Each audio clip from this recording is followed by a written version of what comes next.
Many kids are given probiotics for stomach bugs. But they may not help at all. When kids catch a stomach bug, they are increasingly treated with probiotics in the hopes of improving the symptoms of diarrhea and vomiting. But rigorous new research finds that young children with intestinal infections don't appear to benefit from several commonly used probiotics. Two large studies, one conducted in the United States and the other in Canada, found that preschool-age children with gastroenteritis had similar symptoms and recovery time, regardless of whether they were given probiotics or not. Because of the popularity of probiotics, it was important to make sure their use is worth the cost. Dr. David Schnadower, a pediatric emergency medicine physician who led the U.S. study at Washington University School of Medicine in St. Louis, said in a statement. In this instance, probiotics added no measurable benefit, and, therefore, they are not worth the added cost. Both studies were published November 21 in the New England Journal of Medicine.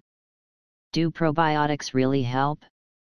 Gastroenteritis or intestinal inflammation caused by infections with viruses, bacteria, or parasites is a common ailment in young children, accounting for about 1.7 million pediatric emergency room visits in the U.S. each year. Some studies have suggested that probiotics, or good bacteria, can help kids with gastroenteritis, but many of these studies were small and not rigorously designed, the researchers said. In the new U.S. study, nearly 1,000 children with gastroenteritis were randomly assigned to receive either the probiotic Lactobacillus rhamnosus GG, LGG, or a placebo, for 5 days. The children were ages 3 months to 4 years old, and visited the emergency room for symptoms of gastroenteritis, which can include watery stools, vomiting and diarrhea. The study took place in hospitals in 10 U.S. cities. The study was double-blind, which means that neither the patients, or the children's parents in this case, nor the researchers knew whether the children had received the probiotic or the placebo. During the 2-week study, children in the probiotic group fared about the same as children in the placebo group. For example, in both groups, symptoms of diarrhea cleared up after 2 days, and the children missed about 2 days of daycare.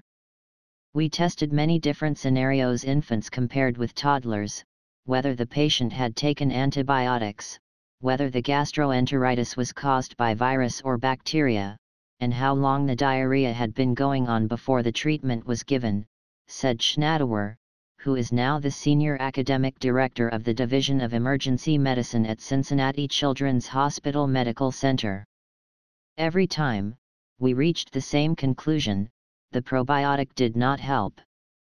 The researchers noted that they relied on the parents' reports of children's symptoms, and although parents were given diaries to record symptoms, the researchers cannot rule out the possibility that some of these reports were not entirely accurate.